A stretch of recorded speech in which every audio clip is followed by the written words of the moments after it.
The paw pad.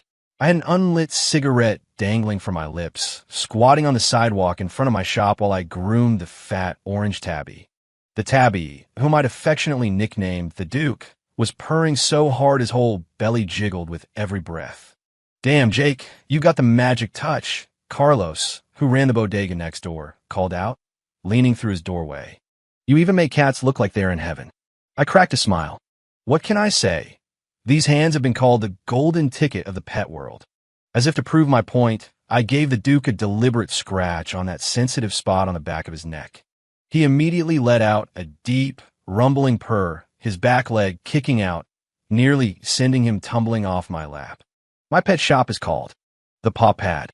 It's tucked away on a not-so-busy street corner in South Austin. The place is only about 300 square feet, but I keep it spotless. The left side is for pet supplies, the right is the grooming station, and in the back, I got a small makeshift exam room. I only have a vet tech certification, but it's more than enough to handle the minor stuff.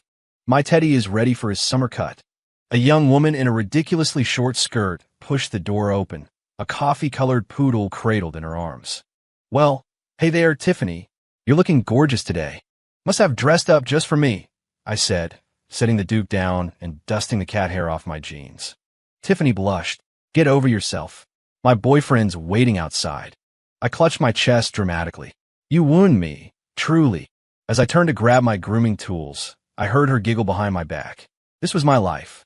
Single, running a pet shop that barely broke even, and my greatest talent was sweet-talking felines and females into a state of purring submission. Of course, the latter often earned me a playful slap. But what's life without a little fun? Around 3 in the afternoon, the shop was unusually quiet. I was dozing off on the counter when the bell on the door chimed. I looked up and nearly swallowed my tongue. A woman stood in the doorway, backlit by the Texas sun, her silhouette looking like it was cut from the pages of Vogue. When she stepped inside, I got a clear look at her face, skin so pale it seemed like it had never seen daylight, eyes almost unnervingly large, and lips painted a dark blood red. She wore a simple black dress with a neckline that was perfectly calibrated, not too revealing, but just low enough to make you want to look. But the most stunning thing was the cat in her arms, a flawless ragdoll with eyes the color of sapphires. "I heard you can diagnose problems," she said, her voice as cool and crisp as a chilled glass of wine. I immediately straightened up. "Vet tech. Minor issues are my specialty. What's wrong with your cat?" "Snowball hasn't been eating for the past 2 days." She placed the cat on the grooming table. "I've taken him to 3 different animal hospitals. $2,000 later, they still can't find anything wrong." I moved closer to examine the ragdoll. His coat was immaculate, his build perfect. He was clearly a show-quality cat with a pedigree. But he was definitely lethargic, his ears drooping and his gaze unfocused. "What test did they run?" I asked, gently stroking the cat's back. "CBC, chem panel, ultrasound, x-rays." She rattled off the technical terms, but her eyes were glued to my hands, as if she expected me to harm her cat at any moment. I smiled. "Ms. Monroe, is it?" She raised an eyebrow. "How did you know?" "Says so on the tag. Snowball, beloved cat of D. Monroe." I pointed to the small silver tag on the cat's collar. "Besides, with that kind of presence, you just had to be a Monroe." The corner of her mouth twitched upward for a fraction of a second before she suppressed it. "You've got a smart mouth. Occupational hazard." I shrugged, continuing my examination. "How old is Snowball?" 2 years and 3 months. "Is he neutered?" "Of course," she said, as if I'd just insulted her. "I would never allow him to breed indiscriminately."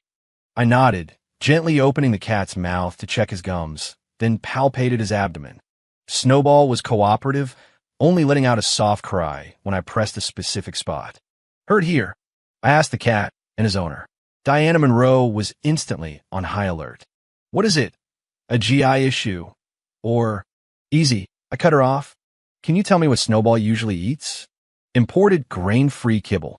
Occasionally some boiled chicken breast or beef that I prepare myself. And he only drinks bottled spring water."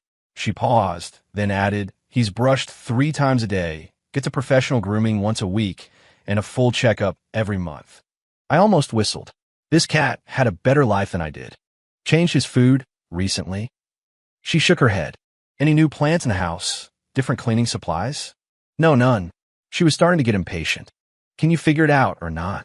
I gave her a mysterious smile and turned to grab a small bag of cat grass from a shelf. Try this. Diana stared at the baggie of grass, as if I'd handed her a bag of dirt. You want me to feed grass to the cat that $2,000 in tests couldn't diagnose? It's on the house, I said, shaking the bag. And it's not just any grass. Ragdolls have sensitive stomachs. Sometimes all they need is a little fiber to get things moving. Snowball isn't seriously ill. He's just a little backed up. She looked at me, then at the grass, full of doubt. You're sure? If you don't believe me, you can always go for MRI next, I said deliberately. But that's a pretty rough experience for a cat. Diana bit her lower lip. I noticed her teeth were perfectly white and straight. How do I give it to him? She finally asked. I tore open the package and pulled out a few tender green shoots. Just put them here. He'll eat it himself. Sure enough, Snowball sniffed the grass, his ears perked up, and he began to nibble at it delicately. Diana's eyes widened. He's actually eating. He hasn't touched a thing in 3 days. Cats are smarter than people, I said with a triumphant grin. They know what they need. She watched Snowball eat, and for the first time, her expression softened. The afternoon sun streamed through the window, catching her profile. It was then I noticed a tiny beauty mark near the corner of her eye, a mole that added a touch of vulnerability to her otherwise cold, stunning face. How much? Once Snowball had finished, Diana's haughty mask was back in place. Free sample, I said with a wave of my hand. If it works, you can come back and buy some next time. She narrowed her eyes. Do you try to pick up all your female customers this way? Only the ones with rag dolls. I winked, especially the ones named Monroe. Diana let out a small huff, then pulled a business card from her Hermes bag and slapped it on the counter. If Snowball isn't better by tomorrow, I'll be back to settle the score with you. I picked up the card, embossed, gold leaf lettering. It had only a name and a phone number. No company. Damn, she was rich. Ms. Monroe, I said, dropping the playful act. I'm serious. If Snowball isn't feeling better tomorrow, call me anytime. I'm on call 24/7. She stared at me for a few seconds, then suddenly reached out and cupped my chin. You're handsome, but you have a smart mouth. Before I could process what was happening, she had scooped up Snowball and turned to leave, her heels clicking sharply on the concrete floor. After the door closed behind her, I realized my heart was beating a little too fast. Holy shit, I muttered to myself, touching my chin. That woman is a firecracker. I thought it was just an interesting encounter, but at 6 o'clock the next morning, my phone rang. He threw up. Diana's voice came through the line, cold as ice. I looked at the time, still half asleep. What? Snowball. He ate your grass, and he threw up in the middle of the night. She paused. I need you to come over and look at him. Now. I sat up. Ms. Monroe, it's 6 in the morning. I've sent the address to your phone, she interrupted. You have 1 hour to get here. Otherwise, I'll make sure you can't do business in this city again. The line went dead. I stared at my phone for a moment, then burst out laughing. What the hell was this? Some kind of dark romance plot. But the strange thing was I wasn't angry. I was intrigued. 40 minutes later, I was standing in front of a luxury downtown condo building. The doorman eyed me with suspicion. I couldn't blame him. I was in a wrinkled t-shirt and jeans, with my hair sticking up. Diana lived on the penthouse floor. The moment the elevator doors opened, a faint, expensive perfume hit me, the same one she wore. The door to her apartment was unlocked. I pushed it open gently. Ms. Monroe. In here, a voice called from inside. I stepped into the apartment and was nearly blinded by the view. Floor-to-ceiling windows overlooked the entire Austin skyline. The decor was minimalist but screamed money. Diana was sitting on a plush sofa in a silk robe, with Snowball curled up on her lap. So he's fine after throwing up? I asked, crouching down to check the cat. Diana didn't answer my question. Instead, she asked, Are you afraid of heights? She gestured to the window. Acrophobia. I do all right, I said, confused. Snowball looks to be in good shape now. His energy is much better. Diana gently stroked the cat's head. After he threw up, he started eating again. He even played with his toys for a bit. That's good, I said, relieved. Vomiting is a normal reaction. It means he's clearing out the hairballs that have built up in his stomach. She suddenly looked up at me, her large eyes seeming especially clear in the morning light. Are you hungry? The change in topic was so abrupt it took me a second to catch up. What? I made breakfast. She pointed to the island in the open-plan kitchen, where two perfectly arranged plates were waiting. Bacon omelets and fresh squeezed orange juice. I then noticed she wasn't wearing any makeup. Without it, she looked much younger, almost like a college student. The collar of her robe was slightly open, revealing a delicate collarbone. I don't think that a good idea, I stammered, scratching my head. I'm just here for the cat. Diana smiled, a genuine, dazzling smile for the first time. Afraid I'll eat you alive? Not a chance, I said, puffing out my chest. I'm just worried about my self-control. Things could get out of hand. She stood up, and Snowball gracefully leaped to the floor. Diana walked toward me, so close I could smell the faint scent of her perfume. Jake Ryan, do you know why I chose your shop? Because I'm devastatingly handsome. Because you're the only vet who didn't try to grope my hand, she said softly, and the only one who dared to talk back to me. I swallowed hard. So about that breakfast.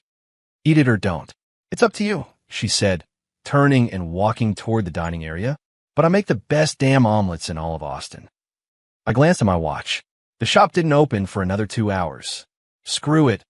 I muttered under my breath and followed her. Diana's back was to me, but I'd bet my life she heard me, because her shoulders trembled slightly, as if she were trying to stifle a laugh. Diana's dining table was so long, I felt like she was sitting in a different zip code. Sunlight streamed through the floor-to-ceiling windows, glinting off the silverware and making my eyes ache. Not used to a fork and knife? She asked, cutting into her omelet with the grace of surgeon. I picked up the chopsticks she'd thoughtfully provided. This is more my speed.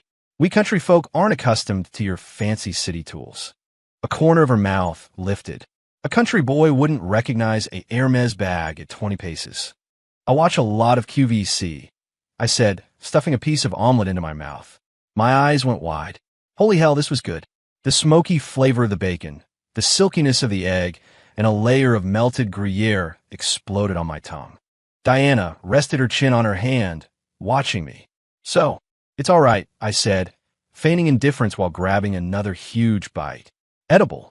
She let out a soft laugh, stood up, and brought another entire omelet over from the kitchen.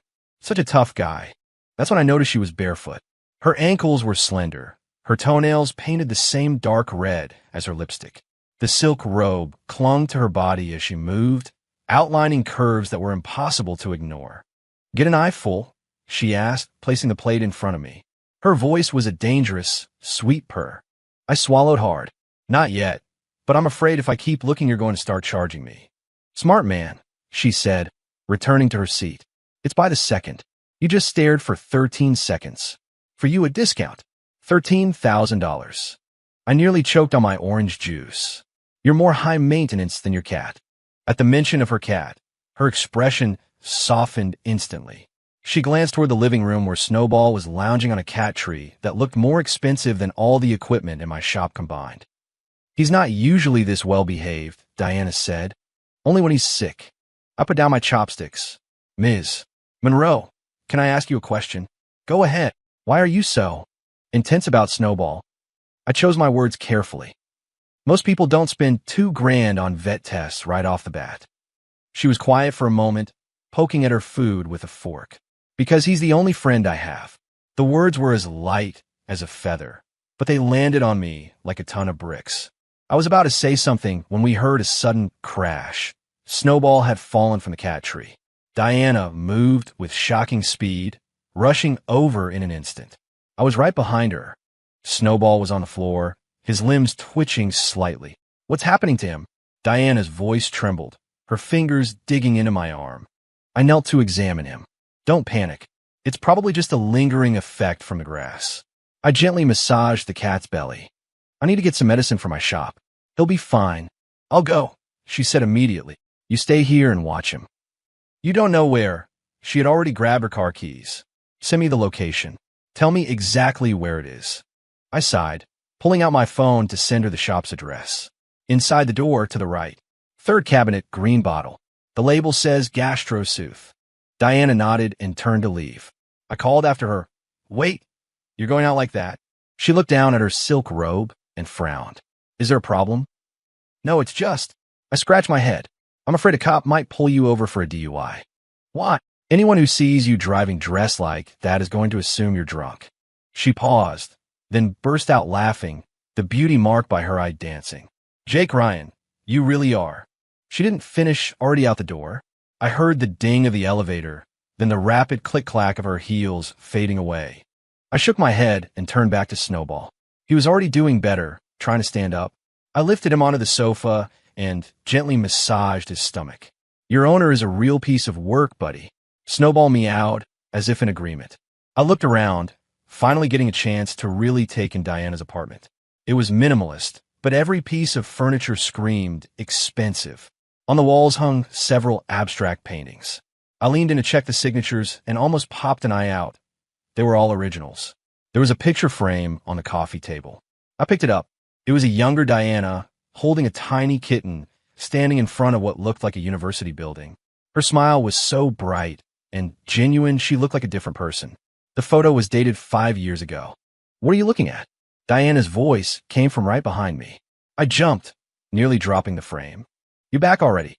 I turned to see she'd changed into a tight black dress and heels.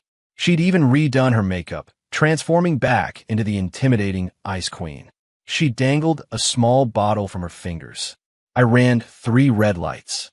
"Impressive," I said with genuine admiration. "Give me the meds."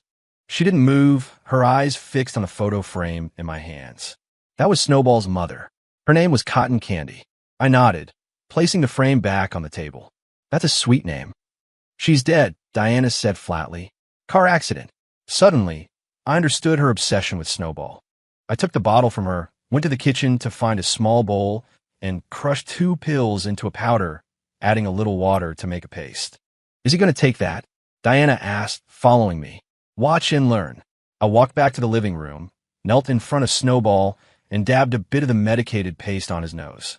The cat instinctively licked it off, then started lapping up the rest from the bowl. Diana's eyes widened. "How did you do that?"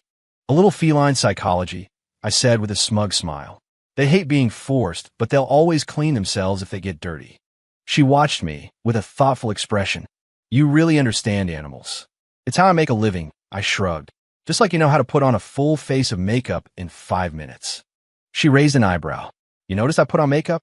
"Hard not to," I said, pointing to her lips. The color changed. You went from crimson to cherry red. Her eyes widened slightly, and then she leaned in close. "Jake, you're much more observant than you let on." Her perfume washed over me, and I instinctively took a step back, bumping into the coffee table. "Occupational hazard. I'm used to observing animals." "Is that so?" She took another step closer, cornering me. "Then can you observe what I want to do right now?" My Adam's apple bobbed. "Write me a ticket for speeding?" She smiled, reaching out to straighten my collar. "I'm thinking about hiring you as Snowball's private vet." "I'm expensive." I tried to joke, but my voice came out hoarse. "How expensive?" "Billed by the second." I quoted her back. "You just looked at me for 10 seconds. Want to settle up now?" Diana narrowed her eyes, then reached out and cupped my chin again. "You know, you're the first man who's ever dared to talk to me like this." "Because they were all scared off by you?" "Because they all wanted to get in my pants," she said, releasing me. "You, on the other hand, seem more interested in my cat." I burst out laughing. "You figure me out." After taking his medicine, Snowball was clearly feeling much better. He hopped onto the sofa and rubbed against Diana's hand. The way she stroked him was incredibly gentle, a stark contrast to her aggressive demeanor just moments before. "He's going to be fine," I said, getting to my feet. "I should get back to the shop. It opens at 10. Diana nodded. "I'll drive you." "No need. I could just call an Uber." I said, "I'll drive you." Her tone left no room for argument as she grabbed her keys. I sighed. "Ms. Monroe, are you just used to everyone doing exactly what you say?" "Yes," she admitted without hesitation. "Is that a problem?" "Nope," I said, raising my hands in surrender. "Lead the way, Your Majesty." She snorted softly and walked toward the elevator, holding Snowball. I followed behind, watching the gentle sway of her hips and feeling my throat go dry. Diana's car was a red Porsche, the interior all black, just like her bold and mysterious. I got into the passenger seat and noticed her initials engraved on the seatbelt buckle as I clipped it in. Custom, I asked. Birthday present, she answered curtly as she started the engine. From me to me. I smiled. I didn't say it was from someone else. She shot me a sideways glance. But you were thinking it. She wasn't wrong. I rolled down the window, letting the breeze cool my face. The Austin morning was already coming to life, with food trucks firing up their grills and people hurrying along the sidewalks. How long have you had the shop? Diana asked suddenly. 3 years, I said. I worked at a big animal hospital before that, saved up some money, and went out on my own. Why pets? I looked out the window. Because animals are simpler than people. You're good to them. They're good to you. There aren't all these hidden agendas. She was quiet for a moment. Snowball was the only kitten in Cotton Candy's litter. After she died, I almost gave him away. Why didn't you? Because one night, he crawled up on my pillow and started licking the tears from my face. Diana said, her voice very soft. That's when I realized. He understands everything. I turned to look at her, and her profile seemed incredibly soft in the morning light. In that moment, I had an overwhelming urge to reach out and touch the tiny beauty mark at the corner of her eye. The car pulled up in front of my shop. Carlos was setting out fruit crates, and his eyes went wide as saucers when he saw me get out of a Porsche. Thanks, I said, unclipping my seatbelt. If Snowball has any more trouble, just call. Diana didn't speak. She just pulled a card from her purse and handed it to me. What's this? I took it. It was a black card. For your services, she said. No pin. I laughed and tucked the card back in her bag. Save it for your next vet. My rates are very reasonable. 2 of your bacon omelets next time will cover it. She raised an eyebrow. Do you have any idea how much money is on this card? Nope. And I don't want to know, I said, opening the door. Look, I like money as much as the next guy, but I like being alive more. If I take your money, I'm afraid you'll have me whacked in my sleep. Diana suddenly laughed. Not a smirk or a cold chuckle, but a real, genuine laugh that made her eyes curve into crescents. Jake Ryan, you're a very strange man. Takes one to know one, I said, hopping out of the car and giving her a wave. Drive safe, and try not to run any more red lights. She didn't answer, just lowered the window. 7 o'clock tonight. I'll pick you up for dinner. Huh, Snowball needs a follow-up exam, she said, her expression perfectly serious. You wouldn't refuse a concerned pet owner, would you? I opened my mouth, but before I could answer, she raised the window and sped off, leaving me in a cloud of exhaust. Carlos ambled over, his face a mask of pure gossip. Dude, seriously, where did you hook up with a bombshell like that? I stared at the disappearing Porsche and shook my head. She's not a bombshell. Then what is she? She's a hurricane, I sighed, turning to unlock the door to my shop, but I couldn't stop the smile from spreading across my face. 3 at 6:50 p.m., I was standing in front of the paw pad, checking my reflection in the dark window for the 3rd time. I was wearing a dark blue button-down, black chinos, and my hair was barely tamed with a fistful of gel. Carlos, cracking sunflower seeds, leaned out of his bodega. Big date, Jake. House call, I said, straightening my collar. Rich people's cats require a certain dress code. Carlos waggled his eyebrows. The Porsche lady? I saw the way you two were looking at each other when she dropped you off this morning. Shut it, you, I said, tossing my backpack at him just as the familiar roar of an engine approached. The red Porsche executed a perfect, tire-squealing turn and stopped sharply at the curb. The window rolled down. Diana had gone for a dramatic look tonight. Sharp, winged eyeliner and dark red lipstick. She looked like a black widow heading to a feast. She scanned my outfit, a small smirk playing on her lips. Get in. I opened the door and was hit with a wave of cold, crisp perfume.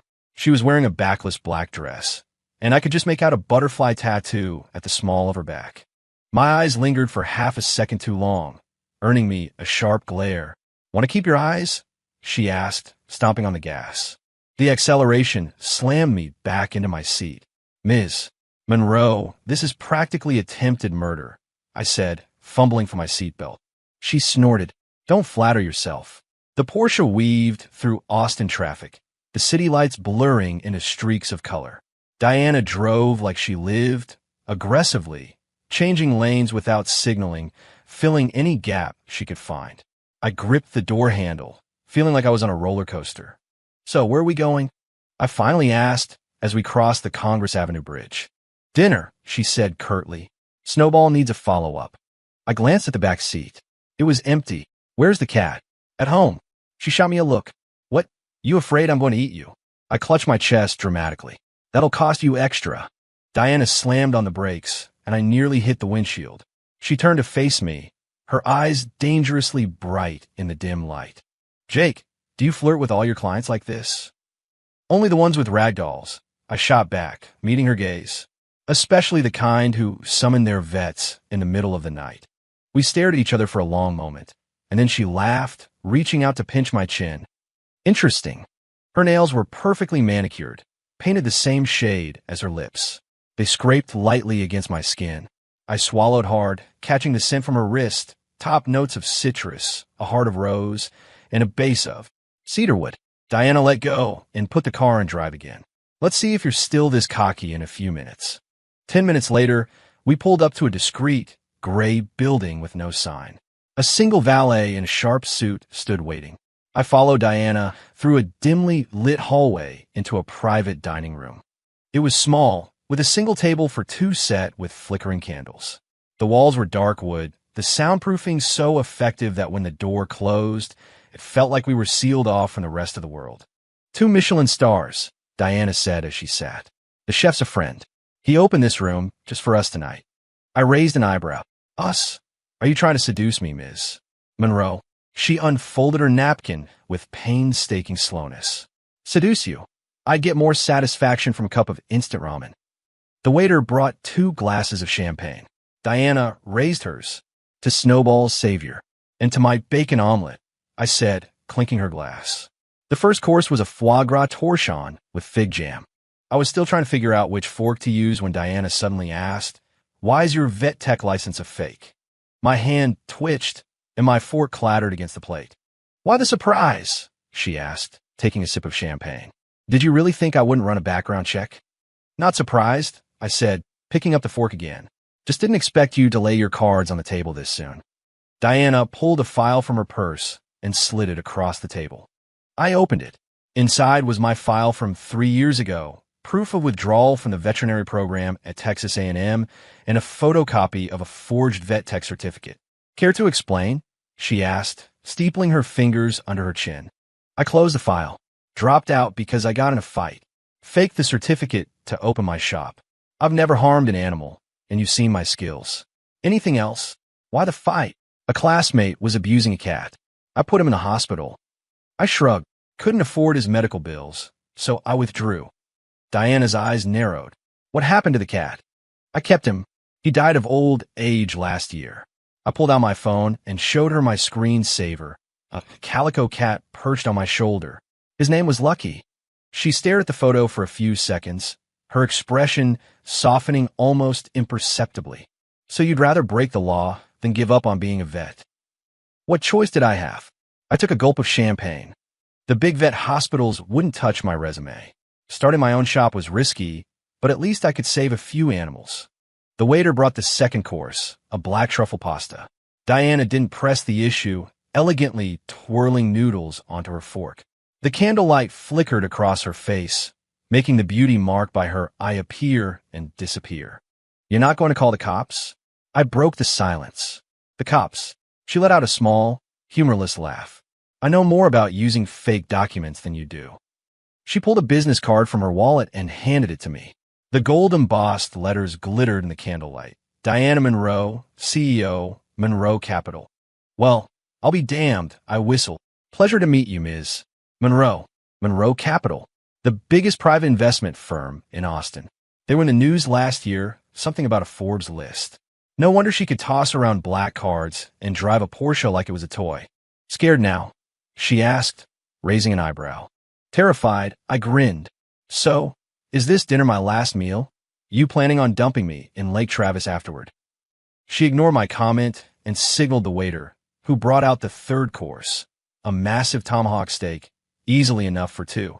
"Eat up," she said, cutting into her piece. "You'll need your strength if you're going for a swim." The steak was incredible. I devoured my portion while Diana ate with slow, deliberate grace. We made small talk, drifting from the challenges of running a small business to Austin's nightlife. Strangely, the atmosphere was relaxed, as if the earlier threat had never happened. Dessert was a chocolate lava cake. Diana gently pierced hers with a spoon, and the molten center oozed out like dark blood. "The real reason I looked into you," she said suddenly, "was because of Snowball." I looked up. "Oh, he's very important to me," Diana said, her voice softening. "After what happened to Cotton Candy, I couldn't bear to lose another one." I put down my spoon. "I get it." "No, you don't," she said, her eyes meeting mine. The candlelight danced in her pupils.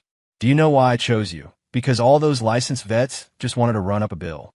But you were actually looking at the cat, not the money." I was floored. I didn't know what to say. Diana slid an envelope across the table. "Your real file, including the security footage from the fight. The originals have been destroyed. This was the only copy." I opened the envelope.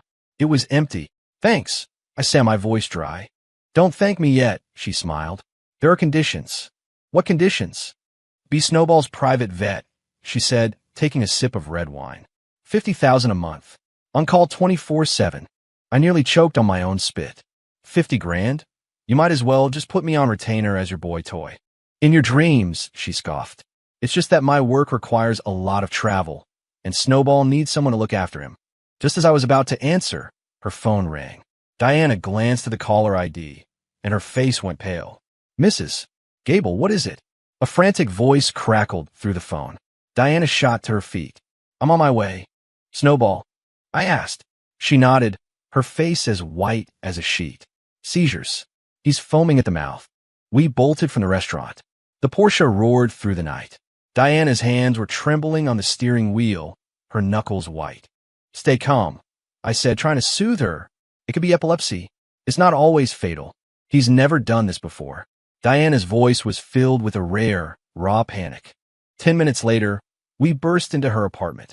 Snowball was lying on the living room rug, limbs rigid, foam bubbling from his mouth. A woman I assumed was Mrs. Gable, the housekeeper, stood by helplessly. I dropped to my knees beside him. "How long has he been seizing?" "5 minutes." Mrs. Gable stammered. I gently held the cat, preventing him from injuring himself. "Diana, go to my shop and get the medicine. Fridge, second shelf, blue bottle. The label says AP Soothe." Diana ran, without a word, not even bothering to change out of her heels. I continued to comfort Snowball. His condition gradually stabilized, but his eyes remained unfocused. 20 minutes later, Diana returned, breathless, her hair soaked with rain, her makeup smudged. She handed me the bottle, her fingers like ice. I quickly prepared a dose and injected it. Snowball struggled for a moment, then grew still, his breathing evening out. "He's stable for now," I said, wiping sweat from my forehead. "But he needs to be monitored through the night." Diana knelt on the rug, gently stroking Snowball's back, her eyes red. Rainwater dripped from the ends of her hair, creating dark spots on her black dress. "You should go change," I said. "I'll watch him." She shook her head, stubbornly staying by Snowball's side. I went to the bathroom, grabbed a towel, and handed it to her. "At least dry your hair." Diana took the towel and began to dry her hair mechanically. I noticed a series of faint, pale scars on her wrist, as if she'd been scratched. "Cotton candy?" I asked, gesturing to the scars. She paused, then nodded. At the end, she was in a lot of pain. I didn't say anything, just sat quietly beside her. Outside, the rain grew heavier, drumming against the windows like a secret confession. "I was driving her to get spayed," Diana said suddenly. A truck ran a red light. Her voice was so quiet, it was almost lost in the sound of the rain. I moved a little closer, catching the scent of rainwater mixed with her perfume. She died instantly. I was holding her, but the bleeding wouldn't stop. Diana's fingers twisted the towel unconsciously. Later, I picked Snowball from her litter because his eyes looked the most like hers. I gently took her hand. "It wasn't your fault." "It was," she snapped, her head jerking up, her eyes blazing. "If I had taken a different route, if I hadn't been in such a hurry to get her spayed." "Diana," I interrupted, "the cat doesn't blame you." She froze, her lips trembling. A single tear escaped and traced a path past the beauty mark, landing on the back of my hand. It was scalding hot. Just then, Snowball let out a soft meow and nudged her hand. She seemed to snap back to reality, quickly wiping away her tear and composing her features back into a haughty mask. "Thank you." I grinned. "For what? I'm charging you 50 grand a month, remember?" Diana shot me a glare, but the corner of her mouth tilted up, taking advantage of the situation. Professional integrity. I shrugged. "By the way, is that private vet offer still on the table?" "Depends on your performance," she said, lifting Snowball and kissing the top of his head. "You're staying to observe him tonight." "Of course," I said, stretching. "Is there a guest room? Or am I bunking with you?" Diana gave me a cold smile. "You can sleep in the cat bed." I ended up on the living room sofa, with Snowball's little bed right next to me. I woke up in the middle of the night to find Diana curled up asleep in a nearby armchair, her hand still resting on Snowball. Moonlight filtered through a gap in the curtains, illuminating her face, her long lashes casting tiny shadows on her cheeks. I quietly got a blanket and draped it over her. As I did, she mumbled, "Jake." "Yeah, go back to sleep," I whispered. She grabbed my wrist in her sleep. "Don't go." I froze. Her fingers were cold and delicate, like the paws of a small animal. I gently squeezed back. "I won't."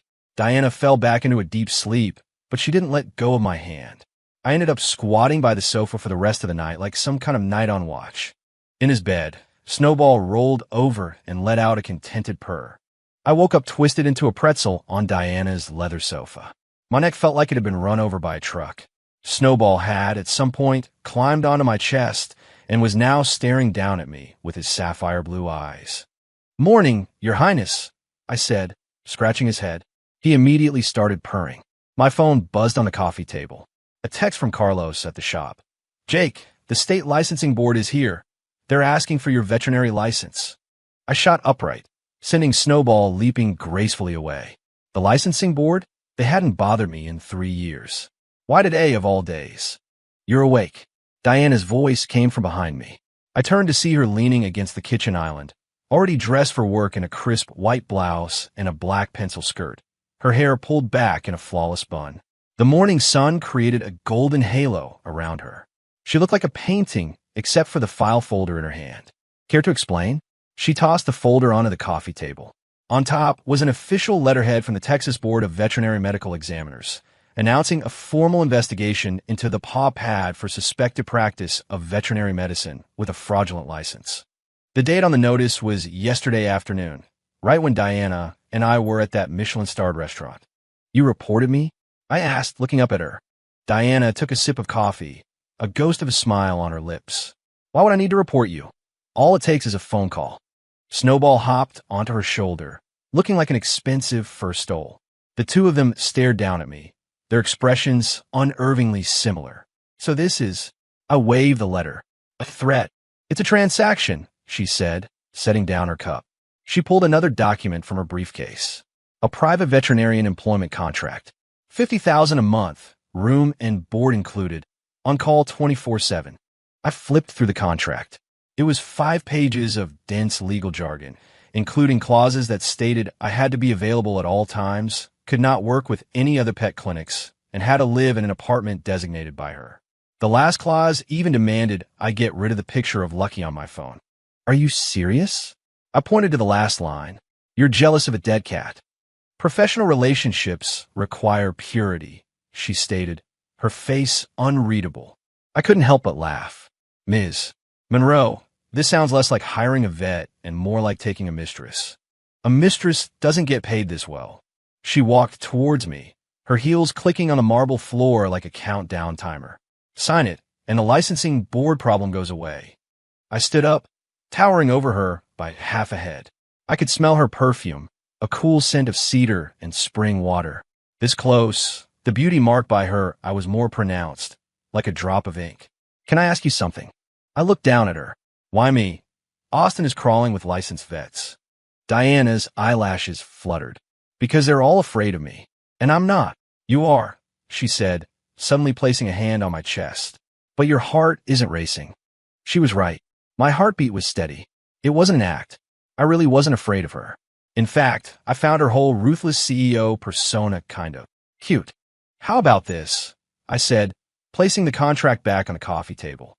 I'll deal with the licensing bore myself. I don't want your 50 grand a month, but if Snowball gets sick, I'm on call. I'll charge by the visit. 500 pop. Diana narrowed her eyes. Do you have any idea what the penalty for practicing without a license is? Confiscation of illegal earnings, a fine of $1 to $10,000, and in severe cases, jail time. I know, I said with a dismissive wave. But I haven't charged a medical fee in 3 years. It's all been voluntary donations. Doesn't count as illegal earnings. She froze, clearly not expecting me to be so stubborn.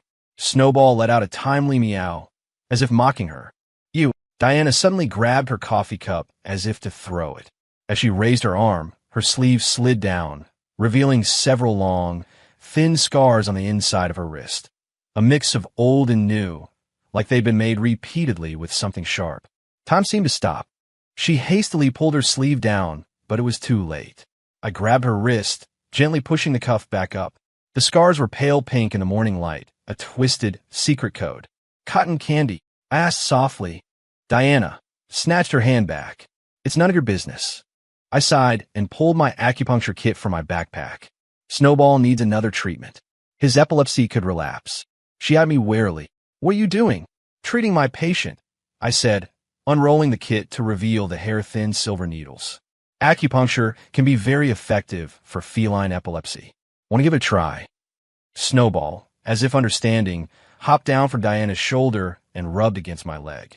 Her expression softened for a split second before hardening again. You know acupuncture? Learned it from an old-timer back home, I said, crouching down to stroke Snowball's back. Animals are simpler than people. They don't ask to see your license. That seemed to hit a nerve. Diana was silent for a moment before finally nodding. Do hear. I had Snowball lie on a soft cushion and began gently massaging pressure points.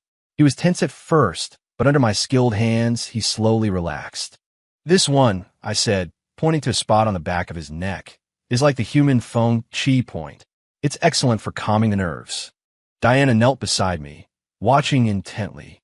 I took the opportunity to take her wrist, and before she could react, I pressed my thumb onto a pressure point on the inside. This is an Eguan point, I said softly. It helps with palpitations, insomnia, and depression. She tried to pull away, but I applied more pressure. Strangely, she stopped struggling, her brow gradually unfurrowing. How did you? Humans and animals have a lot in common, I said, releasing her. For instance, both sometimes resort to self-harm when they're under too much stress. Diana shot to her feet. I did not self-harm those. Those are from cotton candy. Cat scratches don't look like that, I said, continuing to treat Snowball. They're shallower, more erratic. The cuts on your wrist were self-inflicted, and not for the first time. Sunlight streamed through the windows, casting our 3 shadows long across the floor. Snowball was purring comfortably. Diana stood at the edge of the light, her expression unreadable. When I was 10, she said suddenly, her voice as light as a feather, I had my first cat. I called her Snowball, too. My father hated cats. He said they were filthy animals. One day, I got second place on test. To punish me, he threw her off the balcony right in front of me. My hands froze for a second. Snowball sensed the change and licked my fingers. When I was 15, I got another one in secret. My father found out and sent him to a slaughterhouse. Diana's voice was eerily calm, as if she were telling someone else's story. But her fingers were twisting the hem of her skirt, her knuckles white. Cotton Candy was my cat in college. My father couldn't control me anymore, but I still failed to protect her. I finished the treatment and removed the needles. Snowball was asleep, his little belly rising and falling. Diana stood where she was, the sunlight hitting her scars, making them gleam. It's not your fault, I said softly. It is, she suddenly cried out. If I hadn't been driving her to get spayed, if I hadn't taken that road. Diana, I said, standing up to face her. A cat's life is only a decade or so. They're meant to leave us first. All you can do is treat them well while they're here. That's what matters. She stared at me, her lips trembling. I thought she was going to cry, but she just took a deep breath and turned to face the window. 7 o'clock tonight, she said, her back to me. Formal wear. I'm taking you somewhere. A date. I try to lighten the mood. A business dinner, she said, turning back. Her cool mask was in place again. Finance crowd. Much more high-end than your usual clientele. I clutched my chest dramatically. Ouch. Right in the feels. Diana snorted, but the corner of her mouth quirked up. And shave. You look like a bum. At 6:50 p.m., I was standing outside the paw pad in my only suit bought 3 years ago and now a little shiny at the cuffs. Carlos circled me, impressed. Dude, you go to a wedding? To the gallows, I said, adjusting my tie as I heard the familiar engine roar. The Porsche pulled up. Diana was in full battle armor tonight. Fiery red lipstick, diamond earrings that glittered in the twilight. She scanned my suit and frowned. Is that really the best you own? Sorry, Your Highness, I said, pulling open the door. We peasants can't all afford Armani. She didn't respond, just stomped on the gas, pinning me to my seat. We sped towards downtown, stopping in front of a gleaming skyscraper. A valet rushed to open her door. She tossed him the keys like a mob boss in a movie. The elevator went straight to the top floor. The doors opened to a wall of noise and the smell of champagne. The ballroom was blindingly opulent. Diana took my arm, whispering, "Don't say anything stupid. You can't afford to offend these people. Don't worry." I leaned in close to her ear. "Tonight, I'm just your arm candy." She pinched me, but didn't deny it. We'd barely stepped inside when a man with slick back hair approached. "Diana, and who is this?" "Jake Ryan, Snowball's private veterinarian," Diana said coolly. "A vet." The man looked me up and down like I was a strange new species of insect. "You're taking your pet care very seriously these days, Diana." Before Diana could reply, a few more people drifted over, all with the polished look of finance sharks. When they heard I was a vet, their expressions shifted to amusement. "They're letting vets into these things now." A woman in a backless dress chuckled. "Your tastes have certainly changed, Diana." Diana sipped her champagne, silent. I saw her knuckles whiten around glass. "A vet's a good thing," the slick-haired man said with false sincerity. "At least they're cleaner than U.S. finance types, right?" The woman in the backless dress giggled. "True. At least he doesn't have to screw people over for a living." I put down my glass and smiled pleasantly. "Do any of you own pets?" They looked at each other. The slick-haired man shrugged. "No time. Work's too crazy." "That's a shame," I said with a sigh. "Pets can tell you a lot about their owners. For instance, sir," I gestured to the man, "you have an excess of liver heat. The whites of your eyes are yellow. I'd recommend less late nights and less booze. And you, ma'am," I turned to the woman, "you have irregular periods, don't you? Lower back stiffness, a deficiency of both chi and blood." The ballroom went quiet for a moment. The woman's face turned beet red, and the man's went purple. "Ew, how did you know?" she stammered. "Observational diagnosis," I said modestly. "It's part of veterinary science. After all, animals can't tell you what's wrong." Diana coughed beside me, but I could tell she was hiding a laugh. "That's enough," the man exploded. "Diana, did you bring this man here just to insult us?" "Insult you?" Diana finally spoke, her voice like ice. "Did he say anything that wasn't true, Mr. Evans? Weren't you just hospitalized last week for liver problems? And Ms. Shaw, didn't you take 2 weeks of medical leave last month? You, Mr. Evans trembled with rage. Don't forget you're still in the middle of negotiating financing with us." Diana set down her glass, her voice low but carrying. "Then the negotiations are over." She grabbed my hand and turned on her heel, her stilettos clicking decisively on the marble floor. I heard a commotion behind us, but I didn't look back. I was too busy watching Diana's profile. The corner of her mouth was turned up in a triumphant smirk, and the beauty marked by her eye glittered under the chandeliers. The second the elevator doors closed, we both burst out laughing. "Feel good?" I asked. Diana shot me a look. It was adequate. "So about that 50 grand a month, forget it," she said, pressing the button for the garage. "But I'll raise your per visit fee. 1,000, non-negotiable." I whistled. "Generous of you, Ms. Monroe."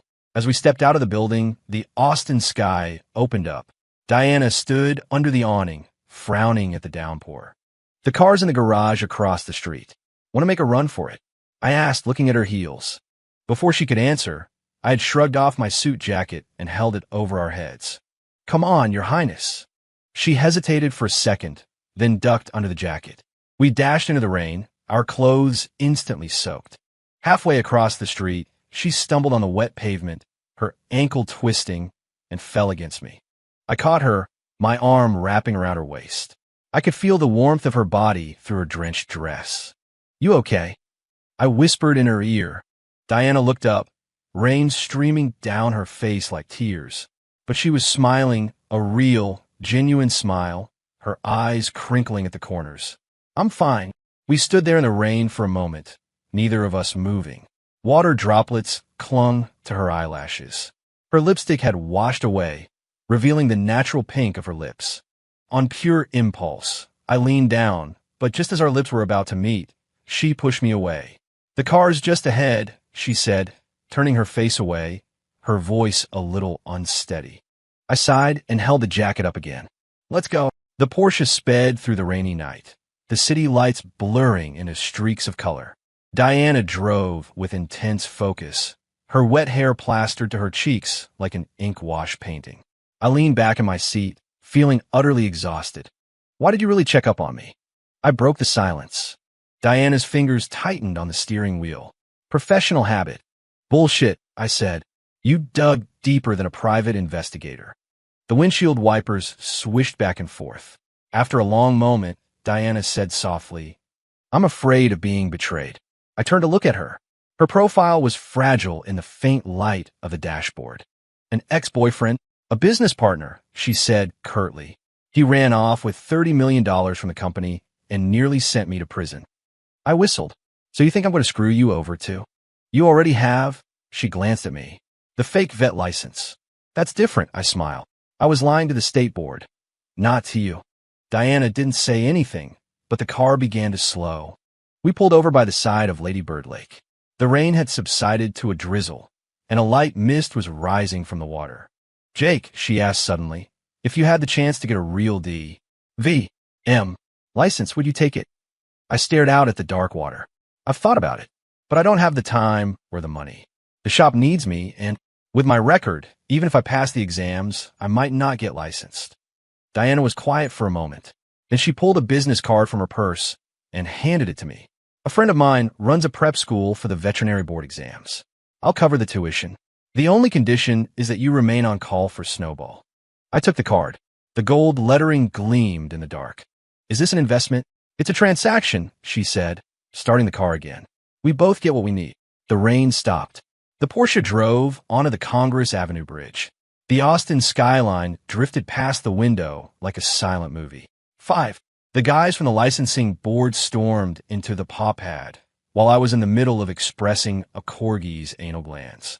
Carlos rushed in first, looking panicked, followed by 3 men in uniforms. The one in the lead flashed a badge. "Texas Board of Veterinary Medical Examiners. We've received a complaint that you're practicing without a license." The corgi's owner, a woman with a tight perm, immediately snatched her dog back. "Oh my God, you're a fake vet. Is my precious baby going to be okay?" "Ma'am," I said, pulling off my gloves. "I'm the one who cured your dog's constipation last week, and his ear mites the month before that. Have I ever charged you more than $50? The uniform cut us off. "Sir, please present your veterinary license." I wiped my hands and pulled the forged certificate from under the counter. He took it, studied it, and started tapping the number into his phone. Out of the corner of my eye, I saw Carlos frantically texting, undoubtedly sending an SOS to Diana. "This license number isn't in the system," the man said, looking up. "You need to come with us." Suddenly, the corgi's owner shoved her dog at her friend and planted herself in front of me, hands on her hips. "Hold on a minute, Dr. Jake might not have a fancy license, but his skills are 10 times better than that overpriced hospital down the street. My dog had a skin condition they couldn't fix for $3,000. He cured it with a $20 ointment." "Practicing without a license is illegal, ma'am," the officer said with a frown. "Then why don't you do something about the hospital's price gouging everyone?" she shot back, her voice rising. "My neighbor's cat had a cold, and they charge her $2,000. Is that legal just because they have a piece of paper?" I almost laughed. Just as the scene was about to boil over, the sharp click of heels announced a new arrival. Diana swept in, wearing a Chanel suit with her sunglasses pushed up on her head like a queen visiting the provinces. "What's going on here?" she asked, her gaze sweeping the room before landing on the lead officer. "Ms. Monroe." The officer suddenly looked flustered. "What are you?" Diana took off her sunglasses. "Dr. Ryan is my cat Snowball's primary care physician. Is there a problem?" 10 minutes later, the board agents were gone. The perm lady was asking Diana for an autograph, and Carlos was staring, dumbfounded. Diana pulled a document from her Hermes bag and slapped it on the counter. "Your new identity." I opened it. It was a copy of a Doctor of Veterinary Medicine diploma from Texas A&M University. My picture and name were printed right on it.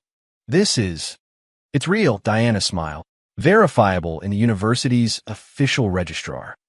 I stared at the paper, my throat tight. "You hacked into the university system?" "Don't make it sound so crude," she said, adjusting her cuffs. "I just had a chat with the dean of admissions." I slammed the file shut. "Do you have any idea what the penalty is for falsifying academic records?" "Less than practicing without a license," Diana said with a raised eyebrow. "What? Are you upset that I'm helping you?" I took a deep breath, grabbed her by the wrist, and pulled her into the back exam room. Snowball, who had been napping in his bed, woke with a start and let out an annoyed meow. "Listen," I said, keeping my voice low. "I appreciate the help, but this kind of illegal maneuver—" "Illegal?" Diana scoffed. "And your fake certificate was legal." "That's different." I gritted my teeth. "I just didn't finish my degree. I haven't hurt anyone. You're planting a fake file in a major university system. If you get caught—" "I won't get caught," she interrupted. "The system is updated. Next week you'll sit for a make-up final exam, and your transcript will show you graduated 4 years ago." I stared at her. "You even got the exam questions?" Diana didn't answer. She pulled another folder from her bag. "Practice questions for the board exam. 80% overlap." The small room fell silent. Snowball's ears swiveled, his gaze shifting between us. The blinds chopped the afternoon sun into stripes across Diana's face, the beauty mark flickering in and out of view. "What?" I finally asked. She turned to stroke Snowball, her back to me. "I told you. Snowball needs you. Just for that." "What else would it be for?" She shot back, her eyes sharp. "Did you think this was about you?" I stepped closer and put my hands on her shoulders. "Diana, are you out of your goddamn mind? Risking all this for a cat?" "Let go."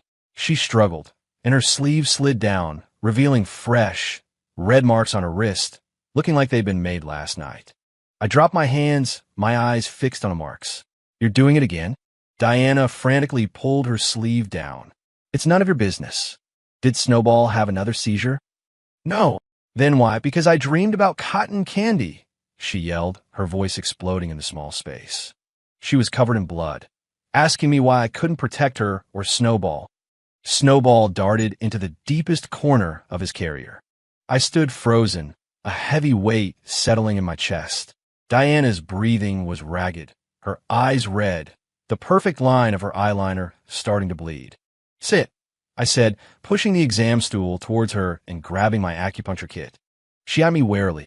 "What are you doing?" "Naguan point, remember?" I gestured to her wrist. "It helps with anxiety." Diana hesitated, then slowly sat down. I took out the thinnest needle and sterilized the inside of her wrist. Her skin was cold, her pulse racing. "Deep breaths," I said, inserting the needle as gently as I could. "What did you dream about?" She flinched as the needle went in. Cotton candy was lying in the road. I tried to pick her up, but she just fell apart. I rotated the needle, finding the right spot. And then Snowball. He was bleeding too. I kept pressing on his chest, but the blood wouldn't stop. Her voice grew quieter, just like that day. I added another needle at her Higa point. "When your father hurt your animals, did you ever try to stop him?" Diana's head snapped up. "How did you know?" "A guess," I said calmly. "You're too familiar with the wounds on your wrist. It's not your first time." She was silent for a long time. I could hear customers coming and going in the front, Carlos's booming voice greeting them. "When I was 12, Diana said suddenly, "I had a pet hamster. When my father found it, he threw it in the washing machine." My hand trembled, and I almost missed the point. I kept hitting the stop button, but it was too late. Her nails dug into her palms. "He locked me in the laundry room afterward." made me listen to the sound all night. The needle in her wrist vibrated slightly. I steadied my breath and added a third needle at her shinmin point. Her eyelashes were cast down, creating tiny shadows on her face. So, Snowball. So, I have to protect him, she said, looking up, her gaze defiant. Just like you have to accept my help. I removed the needles and handed her a glass of water. Those are two different things. I don't need you to break the law for me. Can you eat your pride? Diana scoffed. Without this diploma, you don't even qualify to take the makeup exam. Then I'd rather go back to school for 4 years. Jake, she shot up, knocking over the glass. Do you have any idea how many people beg me for help, and I don't give them the time of day? I bent down to pick up the broken glass. I'm honored, Ms. Monroe, but I can't accept. Diana snatched the cup from my hand and threw it against the wall. Ceramic shards flew everywhere. Snowball hissed, his fur standing on end. What give you the right? She trembled. The right to keep refusing me. I looked her straight in the eye. Because I don't want to be another one of your pets. The words hung in the air. Diana froze, her lips trembling. Outside, it began to rain, the drops hitting the window in a staccato rhythm that quickly became a downpour.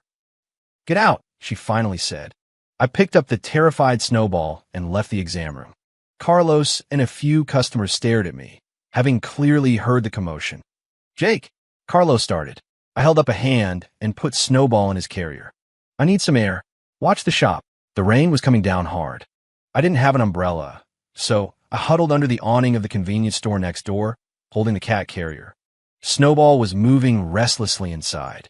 I unzipped it a little to give him some air, and he immediately poked his head out and nuzzled my hand. Miss your mom. I scratched his chin. She's on the warpath right now. Better to let her cool off. Snowball meowed, his blue eyes looking watery. I thought about the dream Diana described, and my chest tightened. I pulled out my phone and saw a dozen missed calls, all from her. I was about to call back when a text popped up. I'm at your shop. Come back. Now. D. I sighed, zipped Snowball back in his carrier, and ran back to the paw pad through the rain. I pushed open the door. The shop was empty. Carlos was gone. Only Diana stood at the counter, holding my fake license. Where's Carlos? I asked. I sent him home, she said, looking up. She'd fixed her makeup, but her eyes were still red-rimmed. We need to talk. I put the carrier on the table. Snowball eagerly scrambled out and ran to rub against her hand. She stroked him gently, as if he were made of glass. I looked into it, she began. You have 32 credits left. You can apply for academic reinstatement and take makeup exams. The dean is a college classmate of mine. I can help you do it by the book. I raised an eyebrow. No more fake diploma? Diana pursed her lips. You were right. That was too risky. The rain suddenly intensified. A flash of lightning was followed by a deafening clap of thunder. Snowball, terrified, tried to burrow into Diana's jacket. She instinctively hugged him close, her eyes on the window. It's turning into a real storm, I said. Yes. She looked down, stroking Snowball. I'll have my driver take you home. You don't have to. It's not for you. Diana cut me off. Snowball can't get wet. I grinned. All right. I'll ride on His Highness's coattails. She shot me a glare but pulled out a new contract from her bag. As you said, paper visit. But it's $1,000 per call. Non-negotiable. I took the contract and looked it over. It was much more reasonable than the last one. No residency requirement, no exclusivity clause, and it even allowed me to keep my shop. Deal. I signed it. But $500 is plenty. $1,000, Diana insisted. That includes your fee and a retainer for your silence. Silence about what? She pointed to my old fake license. This. It's enough leverage to keep you on my leash for a lifetime. I clutched my chest. The cruelty. You're a black widow. Thunder cracked again, so loud the windows rattled. Snowball yelped and tried to crawl inside Diana's silk blouse, his claws snagging the delicate fabric. Snowball, she cried out, but she couldn't bring herself to pull him away. I stepped forward to help. My fingers brushed against her collarbone. It was warm. Diana looked up suddenly. We were so close I could smell her breath, mint for mouthwash, and mine, cheap cigarette from the convenience store. Time stood still for a second. Snowball took the opportunity to leap onto the counter, knocking over a pen holder. The clatter made us both jump back. I pretended to straighten a shelf while she smoothed the wrinkles in her blouse. The car is here, she said, scooping up Snowball and heading for the door. Follow up for Snowball next week. Don't be late. Wait. I pulled a new, folded umbrella from under the counter. Here. It's brand new. Diana hesitated for a moment, then took it. Thanks. I watched her walk out into the storm. The black umbrella bloomed in the rain like a dark flower. The headlights of the Porsche flared to life and then disappeared into the downpour. I turned back into the shop and saw she had left the fake diploma file on the counter. I picked it up to put it away and noticed a small, handwritten note on the back. Jake Ryan, reinstatement exam schedule, July 28th to 30th, Building 3, Room 402. Proctor, Prof. Evans, handled. I shook my head and locked the file in a drawer. At 3:17 a.m., the phone shattered the silence of the night. I fumbled for it. Diana's voice, laced with a rare tremor, came through the line. Snowball's having another seizure. It's just like it was with Cotton Candy before she. I was wide awake in an instant, grabbing my glasses. How long? 7 minutes. The sound of a torrential downpour hammered against glass in the background. I'm on my way. Lightning tore across the sky. It was one of those violent Austin summer storms. I threw on clothes and raced downstairs. The moment I rolled up the security gate of the Paw Pad, a pair of headlights sliced through the rain. The red Porsche skidded to a stop, and Diana jumped out, holding the cat carrier. She wasn't carrying an umbrella. She was soaked to the bone. Temperature? I asked, grabbing the carrier and running for the back room. 106. 2, she said, stumbling after me, her heels slipping on the tile. I checked it 3 times. On the exam table, Snowball was a rigid ball of fur, his blue eyes unfocused, his limbs spasming. I pried open his mouth to check his tongue and caught a faint scent of bitter almonds, exactly as Diana had described Cotton Candy's final moments. Poison. Diana's nails dug into my arm. More like an anaphylactic shock, I said, rummaging through my medical kit. Did you feed him anything new? She shook her head, wet hair plastered to her pale face. The same as always. Imported canned food. Snowball suddenly convulsed violently, vomiting a yellowish-green substance. Diana screamed and lunged forward, but I held her back. Don't touch it, it could be toxic. That was the wrong thing to say. She shoved me aside, scooped up Snowball, and made a break for the door. I'm taking him to the emergency hospital. Now. Stop. I grab her wrist. It's a hurricane out there. The nearest 24-hour hospital is 40 minutes away. It's better than this unlicensed clinic, she screamed, her eyes wild. The last time with Cotton Candy, I'm not your father, I yelled. The roar of the storm filled the sudden silence. Diana froze. In her arms, Snowball let out a weak meow. I took a deep breath and gently pried her fingers from the cat. Give me 15 minutes. She finally relented, stumbling back to a chair like a puppet with its strings cut. I quickly administered an anti-allergy shot and set up an 4-drip of saline. As the needle went into the cat's leg, Diana turned her head away. The old scars on her wrist glowed faintly under the fluorescent light. Is he going to die? She whispered. I adjusted the drip rate. He's stable for now. I leaned over the vomit and sniffed it. Did you get a new perfume recently? Diana looked stunned. Yesterday, a new one from Hermes. Snowball is allergic to something in it, I said, pointing to the undigested food. The perfume residue on your clothes triggered an allergic seizure. Her eyes widened. But Cotton Candy. Cotton Candy was in a car accident, I said gently. The symptoms were just similar. Diana suddenly shot up, staggered to the sink, and started dry heaving. When I handed her a towel, I saw the back of her neck. Her skin was so pale I could see the blue veins, her vertebrae like a string of tiny pearls. How long has it been since you slept? I asked. She twisted the faucet, splashing water on her face. 3 days. There's a merger. I noticed a corner of a file sticking out of her purse, the Monroe Capital logo above dense columns of financial data. On the table, Snowball whimpered. Diana instantly rushed to his side, moving with a gust of wind. He needs to rest, I said, stepping in front of her. And so do you. She looked up at me, water droplets still clinging to her eyelashes. You'll stay with him. Professional service. $500 an hour. I grinned. VIP rate. Diana's mouth twitched. She looked like she wanted to curse me out, but held it in. She silently pulled a chair next to the exam table and took off her heels. That's when I saw her right ankle. It was swollen to the size of a softball. You sprained that, running down the stairs, she said, kicking the shoe away dismissively. Do you have an ice pack? I found one in the mini fridge and knelt down. She flinched when I took her ankle. Her skin was cold, the joint clearly out of place, the swelling and nasty shade of purple. Torn ligament, I said with a frown. This needs to be wrapped. She tried to pull her foot back. Worry about Snowball first. Don't move, I said, firmly holding her leg and expertly wrapping it with a compression bandage. A cat has 9 lives. You only have 1. Diana fell silent.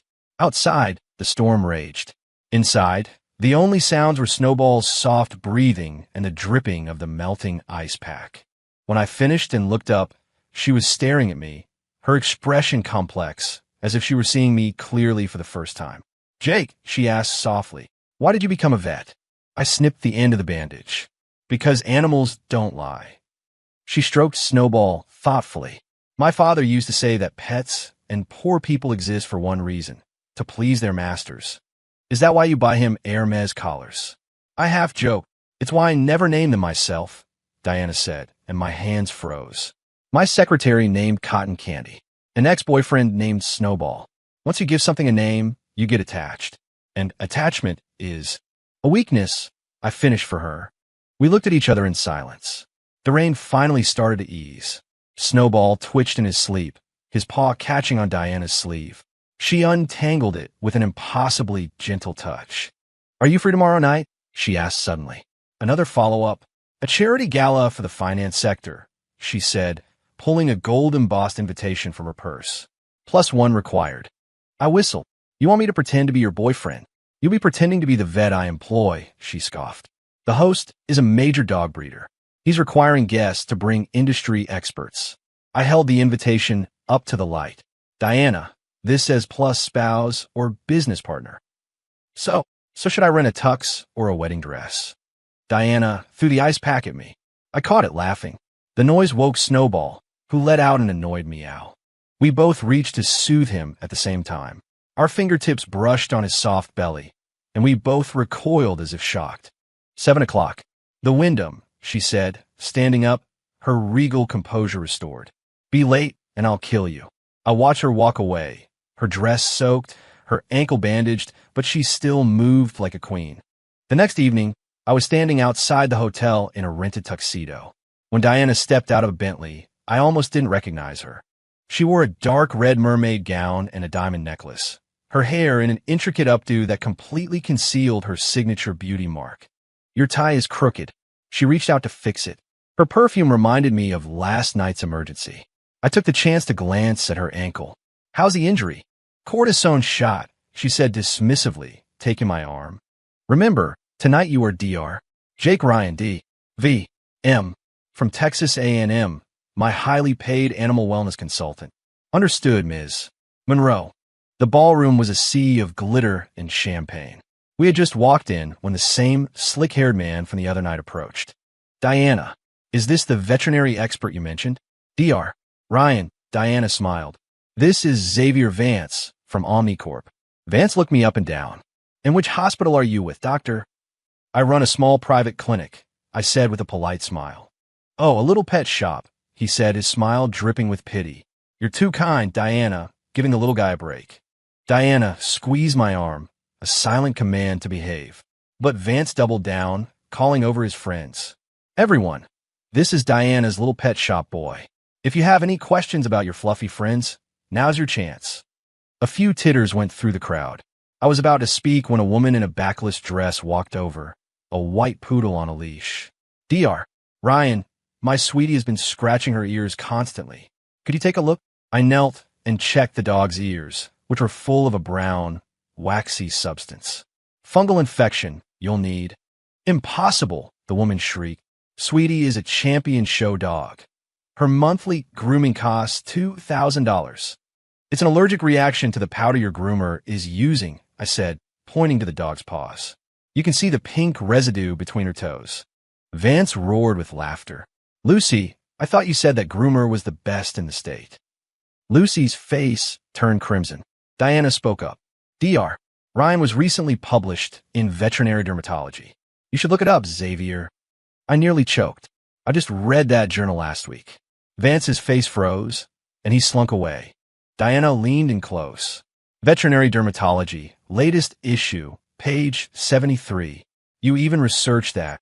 One must be thorough when investigating the competition, she said, sipping her champagne. I also read your ex-girlfriend Sarah's thesis. It was mediocre. I was dumbstruck. She was my lab partner in college. The reunion hookup rate is 67%, Diana said coolly. By the way, she got divorced last year. Before I could retort, a stir went through the room. A man in a bespoke suit entered, a large German shepherd at his side. The crowd parted for him. Mr. Sterling. Vance scurried over. You brought Aries. Diana leaned in. Richard Sterling, private equity king. That shepherd is a retired K-9 unit. He paid $3 million for him at auction. I narrowed my eyes, watching the dog walk.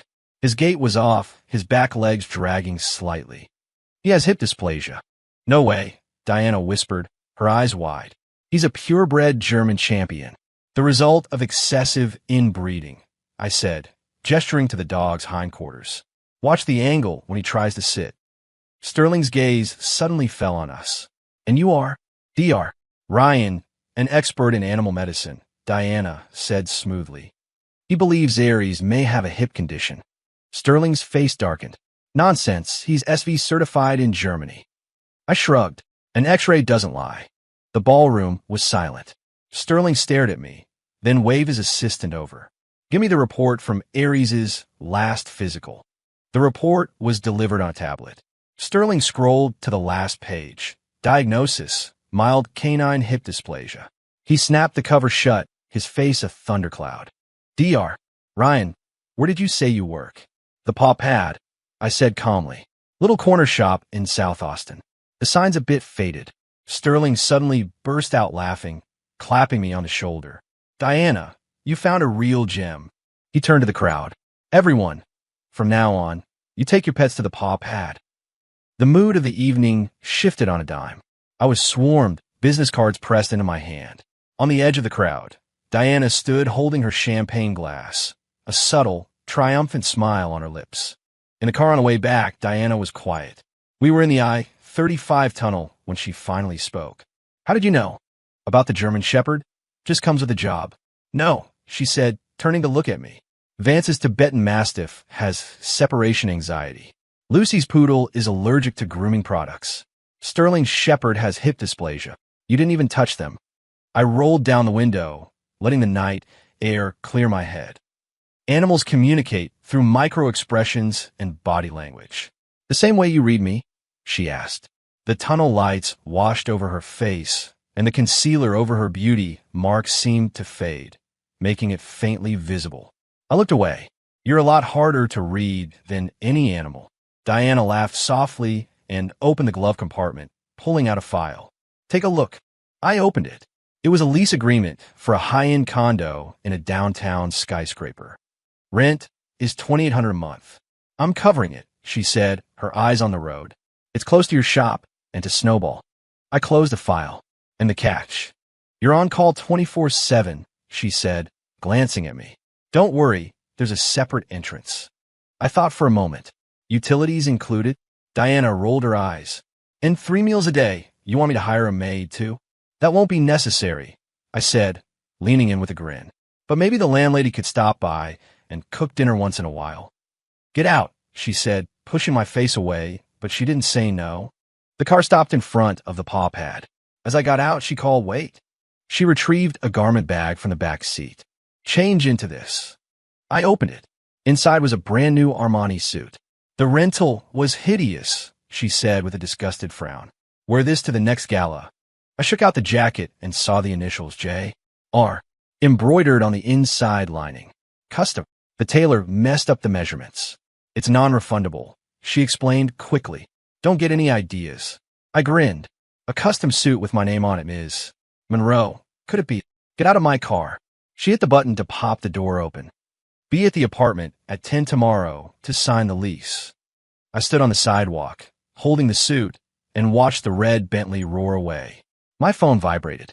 A text from Diana. Snowball has a follow-up tomorrow. Bring your acupuncture kit. I texted back. That's going to cost you extra. She replied instantly. I'll take it out of your utility bill. I smiled and put my phone away. The night breeze rustled the Armani garment bag. The price tag, still attached, flapped against my hand. The 5-figure number glinted in the moonlight. I found the first camera inside one of the carved roses on the bathroom mirror frame. It was a pinhole lens, expertly disguised as a decorative detail. If I hadn't been fixing the bathroom cabinet that Snowball had scratched, I never would have removed the frame and found it.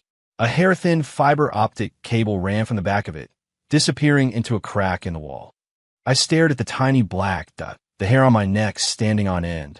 The screwdriver was still in my hand, its handle slick with sweat. Well, now, this is interesting. I grinned at the lens, then smashed the screwdriver into the mirror. The sound of shattering glass was almost perfectly synchronized with the chiming of the doorbell. I crunched across the shards and opened the door. Diana stood there in a Chanel suit, holding an Hermes lunch tote, her expression freezing as she saw the screwdriver in my hand. Dropping by unannounced on my lunch break? I twirled the screwdriver. Miss me that much, Ms. Monroe? Her eyes darted to the wreckage behind me, her mouth twitching. Remodeling? Debugging, I said, stepping aside to reveal the device on the wall. This apartment has great amenities. Even get an audience when I'm taking a dump. Diana's eyelashes fluttered, but her face quickly settled into a calm mask. She set down the tote, her heels making a sickening, crunching sound on the broken glass. They're in every room, 2 in the bathroom. I almost bit my tongue. You've got to be F. It's for Snowball. She pulled a tablet from her purse and brought up a grid of camera feeds. He was vomiting last week in the middle of the night.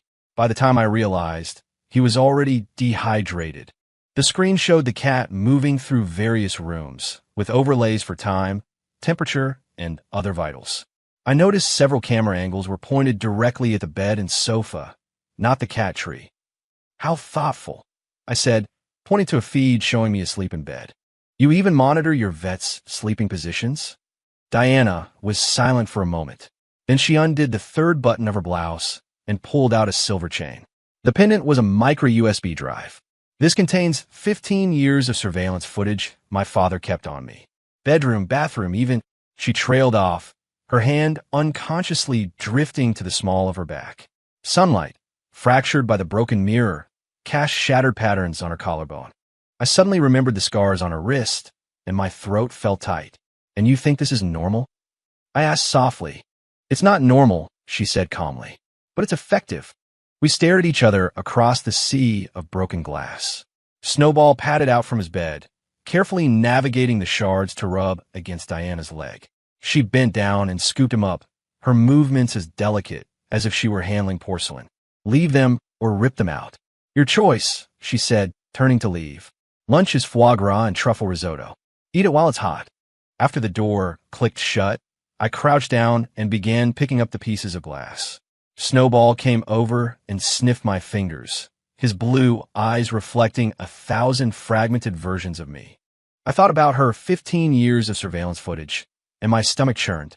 That evening, during Snowball's routine checkup, the tablet screeched with an alarm. The monitor showed the cat convulsing in the living room, his temperature spiking to 104 F. I bolted out of the room to find Snowball perfectly fine, licking his paws on the cat tree. Diana's video call request was already flashing on the screen. You faked the data? I demanded as soon as I answered. Her image was clear. She was in a boardroom, a projection of Monroe Capital Q3 financials behind her. She held up a hand to silence the executives in the room and walked to a corner. Testing her response time, she whispered, 2 minutes and 17 seconds. I nearly crushed the tablet. You're using Snowball for your sick games. His right front paw was trembling slightly. The monitor caught it, she said, zooming in on the footage for me to see. A pre-seizure symptom. You taught me that. I studied the playback. She was right. There was a nearly imperceptible tremor in his paw. I had to admit, her system was more precise than my own eyes. I have a business trip tonight, Diana said suddenly. Bring Snowball to the office.